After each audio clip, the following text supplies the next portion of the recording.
Kemudian dalil yang kedua yaitu surat An-Nur ayat 31 yang berbunyi sebagai berikut. A'udzubillahi minasyaitonirrajim. Bismillahirrahmanirrahim. Wa qulil mu'minati yaghdudna min absarihinna wa yahfazna furujahunna wa la yubdina zinatahunna illa ma dhahara minha wal yadribna bi khumurihinna ala juyubihin wa la yubdina zinatahunna illa li bu'ulatihinna أو آبائهن أو آباء بعولتهن أو أبنائهن أو أبناء بعولتهن أو إخوانهن أو بني إخوانهن أو بني أخواتهن أو نسائهن أو ما ملكت أيمانهن أو التابعين غير أولي الإربة من الرجال أو الطفل الذين لم يظهروا على auratin nisa wala yadribna bi arjulihinna liyu'lama ma yukhfina min zinatihin wa tubu ilallahi jami'an ayyuhal mu'minuna la'allakum tuflihun. Shadaqallahul adzim. Artinya, katakanlah kepada wanita yang beriman, hendaklah mereka menahan pandangannya dan kemaluannya, dan janganlah mereka menampakkan perhiasannya kecuali yang biasa nampak daripadanya.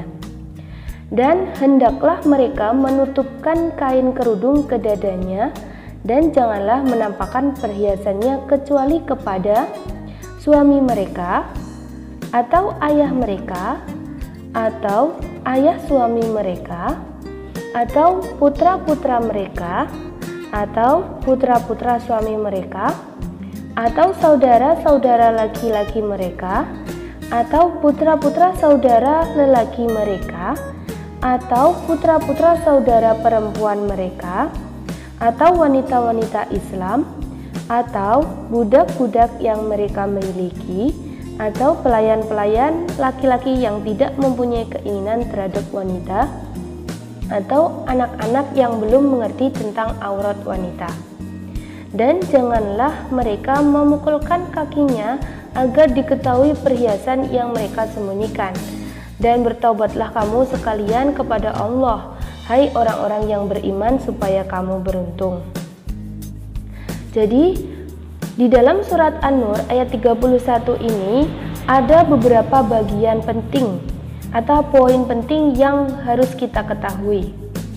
Poin yang pertama yaitu bahwa perempuan-perempuan, ya, tidak hanya perempuan sebenarnya, tapi lelaki juga. Kita sebagai seorang muslim hendaklah menahan pandangan kita. Maksudnya menahan pandangan di sini adalah menjaga pandangan kita dari hal-hal yang dapat menjerumuskan kita kepada maksiat. Karena apa? Karena dari matalah akan timbul keinginan, ya. Karena kita melihat, maka kita ingin tahu. Jadi kita diperintahkan untuk menjaga pandangan kita dari hal-hal yang dapat menjerumuskan kita kepada maksiat tersebut. Dan yang kedua, kemaluan. Selain pandangan, kita diperintahkan untuk menjaga kemaluan kita dari yang dinamakan zina, di mana zina termasuk dosa yang besar, ya.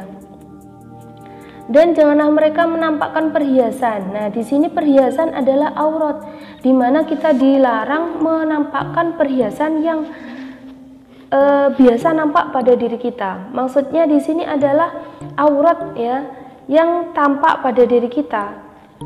Misal kita terbiasa memakai jilbab, maka ketika kita hendak keluar rumah, ya, dan bertemu dengan orang yang bukan mahram, maka kita hendaklah seperti itu, selalu seperti itu.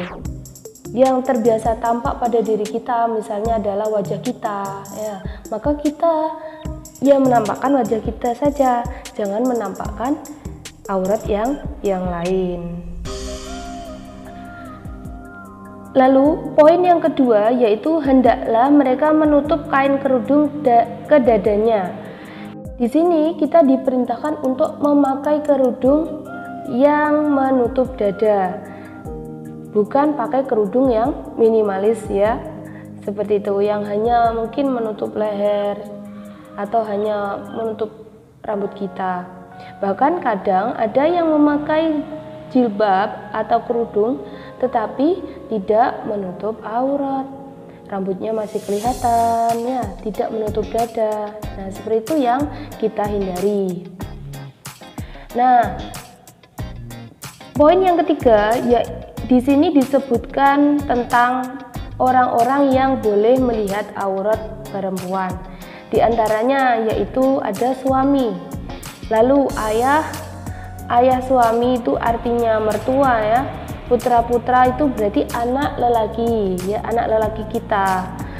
Lalu kemudian anak lelaki saudara kita. Nah, ada selanjutnya ada wanita-wanita Islam. Jadi sesama wanita Islam juga boleh melihat auratnya. Lalu ya, pelayan yang tidak mempunyai keinginan terhadap wanita, jadi sudah tidak memiliki hasrat lagi kepada wanita. Kemudian ada anak-anak kecil yang belum mengerti tentang aurat wanita. Di situ diperbolehkan untuk melihat aurat perempuan. Ya, 3 poin itu dari surat An-Nur ayat 31.